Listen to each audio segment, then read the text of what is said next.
Congo ہے یعنی افریقہ کے ملک ہیں, موزمبیک ہے, ایتھیوپیا ہے جدھر بھی ابھی خانہ جنگی چلی ہے, تو وہ ملک ہے, نکراگوا ہے یعنی ساؤتھ. سو یہ وہ ملک ہیں جدھر سب سے کم اس وقت قانون کی حکمرانی یعنی رول آف لا ہے, جدھر سب سے کم انصاف ہے. ان سارے ملکوں سے یہ وہ ملک ہیں جدھر سب سے کم ہے. ادھر سے لوگ جا رہے ہیں ان ملکوں میں جدھر سب سے زیادہ انصاف, اور کیونکہ انصاف ہے خوشحالی ہے. میں یہ آپ کو کیوں آج بتا رہا ہوں, میرے پاکستانی بھی میری طرح غور سے بات سن رہے ہیں.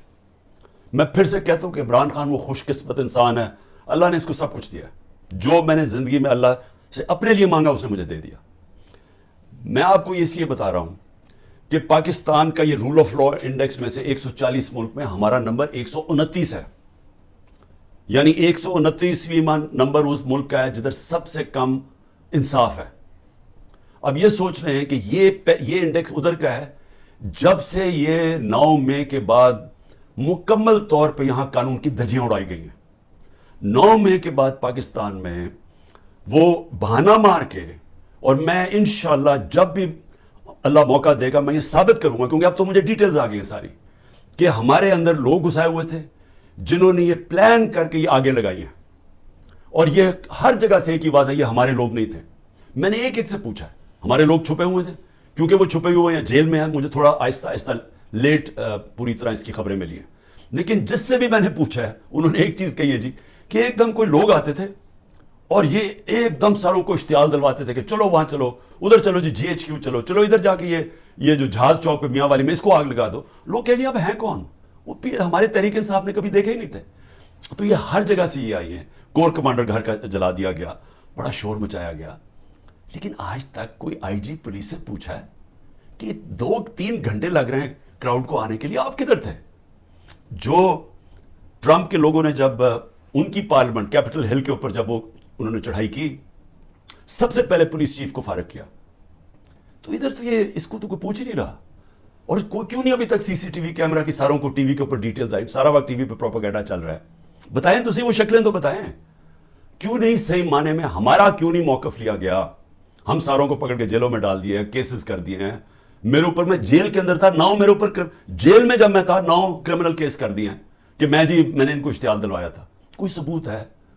کوئی ہاں جی ہمارے پاس آتی ہے جی کہ ہمارے پاس بڑے ثبوت جمع کیے ہوئے ہیں. میں چیلنج کرتا ہوں, یہ تو چھوڑو 27 سال میری پالیٹکس میں, ایک دفعہ بتاؤ کہ میں نے کبھی کسی کو کہا ہو کہ پرامن احتجاج کے علاوہ کوئی احتجاج کرو. ایک دفعہ مجھے کوئی بتا دے.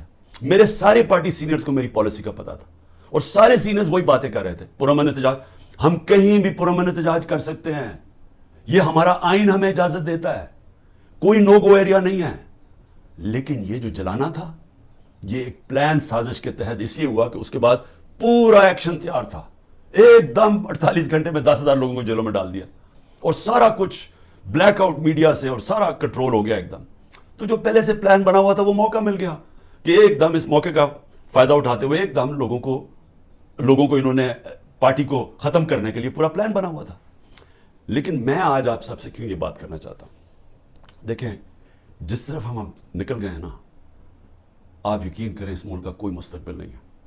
میں اپنے ملک کے لیے اب کہہ رہا ہوں, میں نے بڑی کوشش کی ہے اسٹیبلشمنٹ کو اور آرمی چیف کو پیغام دینے کے لیے, لیکن وہ شاید یہ سمجھتے ہوں کہ میں کو کمزور ہو گیا ہوں, میں کو گھبرا گیا ہوں, یا میرے کیونکہ لوگ نہیں ہیں, میرے یہ سارے اندر مجھے اکیلا کیا ہوا ہے, تو شاید میں اس لیے کہہ رہا ہوں. میں آپ سے نہیں, جب سے میں حکومت سے گیا ہوں تب سے میں لگا ہوں کہنے کہ ہمارے ساتھ بات چیت کرو. 2 دفعہ جنرل باجوہ سے میں ملا بات چیت کرنے کے لیے. میں نے اپنی ٹیم بنائی جنہوں نے جا کے جنرل باجوہ سے میٹنگ کی کہ اس کا راستہ نکالو.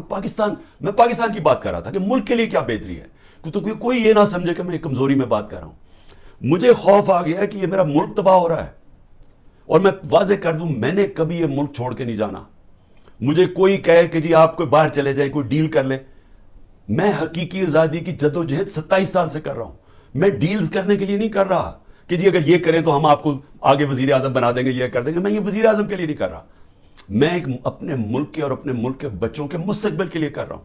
میں باتیں بھی آپ کے لیے اس لیے کہتا ہوں کہ ڈائلاگ کرو, کیونکہ جس طرف یہ نکل گئے ہیں یہاں تو آگے اندھیرا ہے.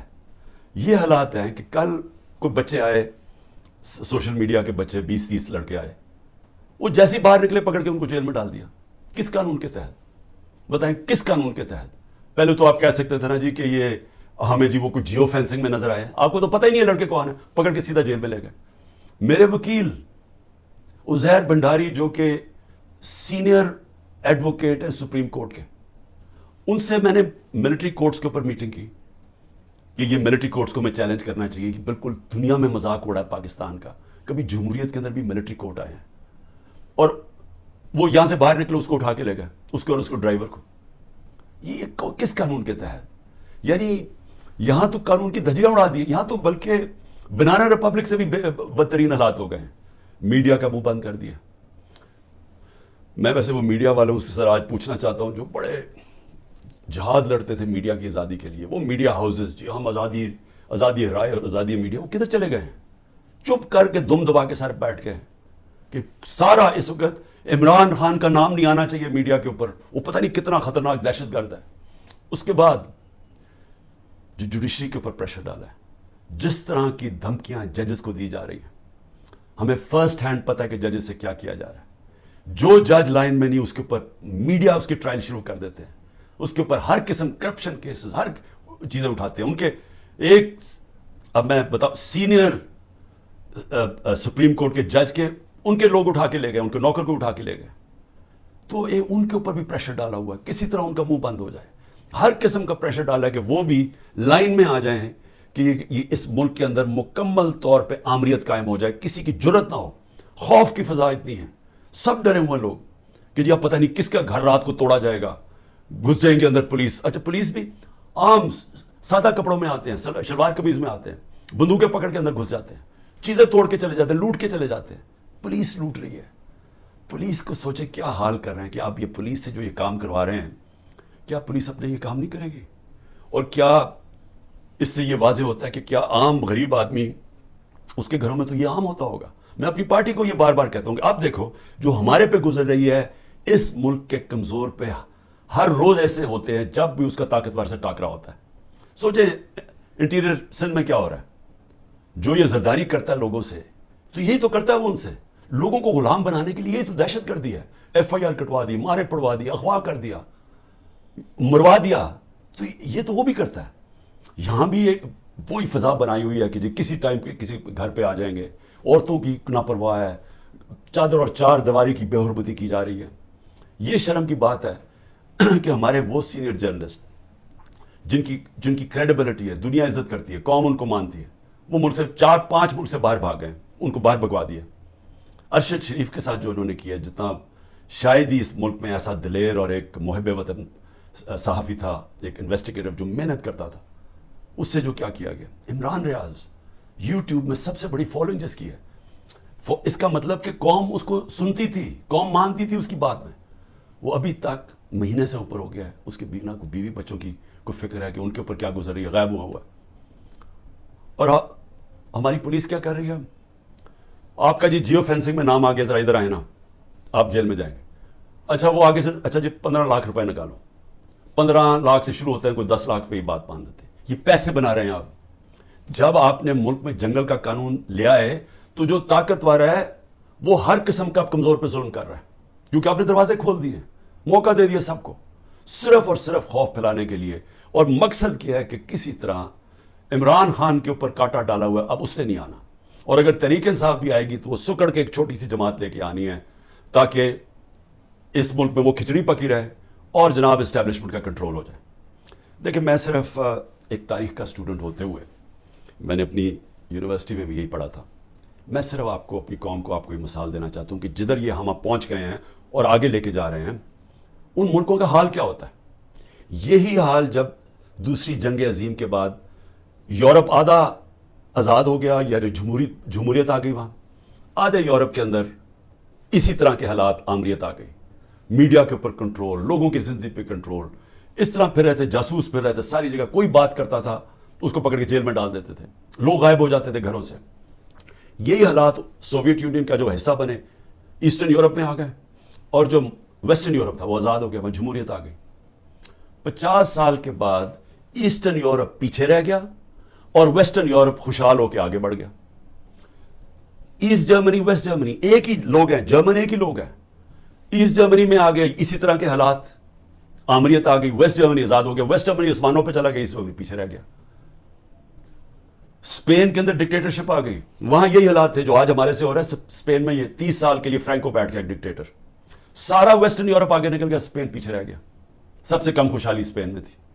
ساؤتھ کوریا, نارتھ کوریا, ایک ہی لوگ ہیں کورینز. نارتھ کوریا کے اندر ڈکٹیٹرشپ آ گئی, ساؤتھ کوریا کے اندر جمہوریت آ گئی. آج ساؤتھ کوریا آسمانوں پہ ہے, نارتھ کوریا میں لوگ بھوکے مر رہے ہیں. ابھی بی بی سی کی ڈاکیومنٹری آئی ہے کہ لوگ بھوکے مر رہے ہیں نارتھ کوریا میں.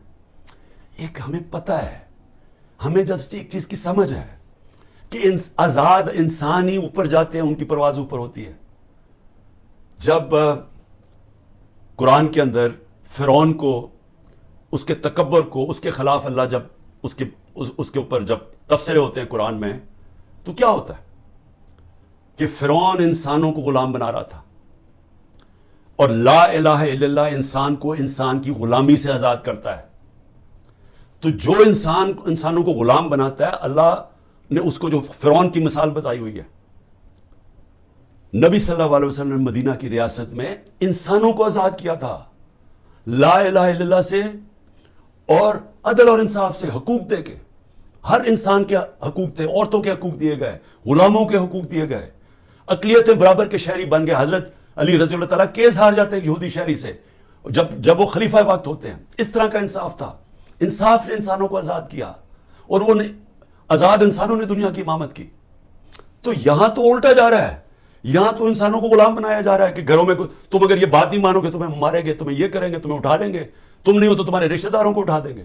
اگر وہ باہر پاکستانی بیٹھے یا رشتہ داروں کو پکڑ لیتے ہیں, کس قانون کے تحت؟ تو جس طرف ہم جا رہے ہیں, ہمارا کوئی مستقبل نہیں ہے میرے پاکستانیوں.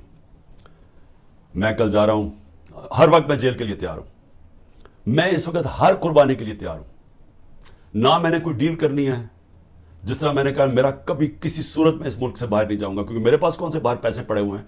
تو میرا تو ملک یہ ہے, میں تو سب کچھ بیچ کے اس ملک میں آیا ہوں. میں تو کشتیاں, میں نے ہمیشہ فیصلہ کیا تھا کہ یہ میرا گھر ہے, ادھر میرا جینا مرنا ہے. کسی صورت نہ جانا, نہ میں نے کوئی ڈیل کرنی ہے. یہ جی -1 کر لو, میں اس لیے تو نہیں پالیٹکس میں آیا تھا. میں تو حقیقی آزادی کے لیے آیا تھا. میں تو یہ اگر ڈیلز کرنی ہوتی بہت پہلے ڈیلز کر لیتا. میری جد و جہد رہے گی جب تک میرا ملک حقیقی طور پہ آزاد نہیں ہوتا, اور اس کے لیے جیل کے لیے بھی تیار ہوں. کل میں جا رہا ہوں, کوئی 19 میری بیلز ہیں. ایک کسی نے جج نے پریشر میں آ کے کینسل کیا, حالانکہ کیس بوگس کیسز ہیں سارے, لیکن ایک نے فیصلہ کرنے کے جی بیل کینسل کر دیا, جیل میں چلا جاؤں گا. اس کے لیے بھی تیار ہوں, تیاری کر کے جاؤں گا. وہ نہیں جاؤں گا تو کوئٹہ میں کیس کر دیا. سوچیں, سارے لوگوں کو پتا ہے کہ وہ خاندانی دشمنی تھی. ابھی قتل ہوتا ہے تو 4 گھنٹے کے بعد جناب لا منسٹر کہتے ہیں عمران خان نے قتل کر دیا. یہ اسی طرح ہے جب وہ میرے اوپر جب وہ گولی چلائی تھی وہ اس نے شوٹر نے, نوید نے, تو ابھی چند منٹوں کے بعد ڈی پی او کے فون سے وہ ساروں کو میسج چلی جاتی ہے, جی میں دینی, یعنی کہ وہ دینی انتہا پسند ہے, عمران خان نے دین کی توہین کی یا کیا. وہ پہلے سے پتا تھا. یہ بالکل وہی ہے. 4 گھنٹے, اس کے 40 گھنٹے کے بعد ایف آئی آر کٹتی ہے. ایف آئی آر 40 گھنٹے کے بعد کٹتی ہے. 4 گھنٹے کے بعد جناب لا منسٹر کہتے ہیں عمران خان نے مار دیا اس کا. جس طرح عمران خان کو بڑا کوئی خطرہ تھا اس کیس سے, یا اس نے کوئی پہلے بڑے قتل کیے, 150 تو کیسز اور تھے. تو یہ پہلے سے پلان کیا ہوا. کسی نہ کسی کیس میں مجھے پتا ہے کہ انہوں نے, میں جیل میں چلا جاؤں گا, لڑوں گا یہی کیس لے کے, کوئی ملک نہیں چھوڑوں گا, کیس سارے لڑوں گا. لیکن میں اپنی قوم کو ایک پیغام دینا چاہتا ہوں. دیکھیں, یہ آپ کا بہت بڑا امتحان ہے. اللہ نے آپ کو بڑے امتحان میں ڈالا ہوا ہے. قرآن میں وہ کہتا ہے, میں بار بار تمہارے ایمان کو مشکلوں سے آزماؤں گا. یہ ٹائم ہے آپ کا, اب ایمان آزمایا جا رہا ہے. زندگی موت اللہ کے ہاتھ میں ہے. میری طاقت کدھر سے آتی ہے؟ مجھے پورا ایمان ہے کہ جب اللہ نے فیصلہ کیا میں نے جانا ہے, کوئی مجھے روک نہیں سکتا. اور اس نے جو مجھے 2 دفعہ بچایا ہے, انہوں نے جو قتل کرنے کی کوشش کی, کیونکہ اس نے بچایا ہے, اس کا فیصلہ تھا, میں نے ابھی نہیں جانا. میرا ایمان ہے, عزت ذلت اس کے ہاتھ میں. جو مرضی پروپیگنڈا کریں, ٹی وی میں گند اٹھا لیں, نہیں ذلیل کر سکتے, کیونکہ اللہ نے اپنے ہاتھ میں رکھا ہو. اور رزق اللہ کے ہاتھ میں. جو لوگوں کے گھر توڑے جا رہے ہیں, فیکٹریاں بند کر رہے ہیں, بزنسز بند کر رہے ہیں, اور سوچیں بزنسز بند کر رہے ہیں, کون پاکستان میں پیسے انویسٹ کرے گا؟ مجھے بتائیں نا. جب وہ دیکھ رہے ہیں کس قانون کے تحت لوگوں کی بزنس بند کر رہے ہیں, روزگار بند کر رہے ہیں, ان کے لوگ بیچارے بے روزگار کر رہے ہیں. آج کل کی مہنگائی میں لوگ بے روزگار ہو رہے ہیں, کس قانون کے تحت؟ کوئی ان کو فکر نہیں ہے. فرعون بنے ہوئے ہیں, جو مرضی چاہے کر سکتے ہیں. خوف کہ جو ہماری دہشت پھیل جائے, بس ڈرایا ہوا ہے لوگوں کو. تو پاکستانیوں سن لو میری بات. آپ ہیں محمد مصطفیٰ صلی اللہ علیہ وسلم کی امت. دنیا کے سب سے عظیم لیڈر. آپ کا کلمہ ہے لا الہ الا اللہ, نہیں ہے خدا سوائے اللہ کے کوئی. آپ نے اپنی آزادی کے لیے جدوجہد کرنی ہے. میں نے ہمیشہ کہا کہ پرامن احتجاج کرتے ہیں شہری. کوئی اپنی فوج کے سامنے نہیں لڑتا, کوئی اپنی پولیس کے سامنے نہیں لڑتا. ہم ان سے لڑنے نہیں آئے, ہم کوئی انتشار پھیلانے نہیں آئے, لیکن ہمارا حق ہے پرامن احتجاج. آپ نے ابھی سے مینٹلی تیار ہونا ہے. انہوں نے مجھے جیل میں ڈالنا ہے, اور ان کا خیال ہے کہ جب مجھے جیل میں ڈالیں گے, اب انہوں نے اتنا خوف پھیلا دیا کہ سب چپ کر کے بیٹھ جائیں گے. آپ نے اگر یہ ظلم قبول کر لیا, اور یاد رکھیں آپ 25 کروڑ ہیں, اگر 25 کروڑ لوگ سہم گئے اور خوف کے سامنے جھک گئے, تو میں آپ کو بتا رہا ہوں آپ کا کوئی مستقبل نہیں ہے. پھر یا تو یہ کشتیوں میں لوگ نکلیں گے اور بیچارے اسی طرح جان کھوتے رہیں گے, سمندروں میں ڈوبتے رہیں گے اور وہاں دھکے کھاتے رہیں گے, اور یا پھر جو آپ کے پروفیشنلز ہیں وہ ملک چھوڑ کے ویسی دنیا میں ڈیمانڈ ہے وہاں چلے جائیں گے. تو ملک کا تو کوئی فیوچر نہیں رہے گا. اور یہ چوروں کے ہاتھ میں جن کو اوپر بٹھا دیے لا کے, جن کو 30 سال سے ثابت کر رہے ہیں, یہ ایک دوسرے کی چوری کو 30 سال سے لوگوں کو بتا رہے ہیں کہ کون بڑا چور ہے, جو یہ اسٹیبلشمنٹ بتا رہی ہے کتنے بڑے چور ہیں. اگر ان کے نیچے اور ان کی غلامی کرنی ہے, اور یہ خوف کی وجہ سے, میرا کیا ہے کہ اس غلامی سے موت بہتر ہے. یہ کوئی زندگی نہیں ہے, غلاموں کی کوئی زندگی نہیں ہے. صرف پرواز آزاد لوگوں کی ہے. اقبال کا شاہین صرف آزاد ہو کے تو اوپر جا سکتا ہے. غلام تو غلام رہتے ہیں, جس طرح مولانا رومی نے کہا کہ جب اللہ نے تمہیں پر دیے ہیں کیوں چونٹیوں کی طرح رینگ رہے ہو. غلام چونٹیوں کی طرح رینگتے ہیں. تو سب آپ ذہن بنا لیں کہ یہ خوف جو پھیلایا گیا ہے, اور قرآن کی آیت ہے کہ جو لوگ ایمان لے آئے اللہ ان کے خوف دور کر دیتا ہے. یہ ایمان والے لوگوں کو میں کہہ رہا ہوں کہ یہ بالکل آپ نے گھبرانا نہیں ہے, آپ نے کھڑے ہونا ہے. پرامن احتجاج آپ کا حق ہے. جس طرف یہ ملک کو لے کے جا رہے ہیں, جو یہ ملک کو تباہی کی طرف لے کے جا رہے ہیں, ان کو کوئی فکر نہیں ہے ملک کی. یہ صرف اقتدار اور پیسے کی جنگ ہے. ان کو اقتدار اور پیسہ اس لیے عمران خان سے خطرہ ہے کہ جناب اگر وہ آ گیا تو یہ ہمارا اقتدار اور پیسہ خطرے میں چلا جائے گا. یہ ملک کو تباہی کی طرف بھیج رہے ہیں اسی وجہ سے. اور اسی لیے میں سب کو آخر میں پیغام دیتا ہوں کہ ذہنی طور پہ تیار ہو جائیں کہ کبھی بھی آزادی کوئی پلیٹ میں رکھ کے نہیں دیتا. آزادی کے لیے قربانیاں دینی پڑتی ہیں, اور آپ سب کو, میں بھی تیار ہوں, آپ سب کو تیار ہونا چاہیے قربانیوں کا. پاکستان پائندہ باد.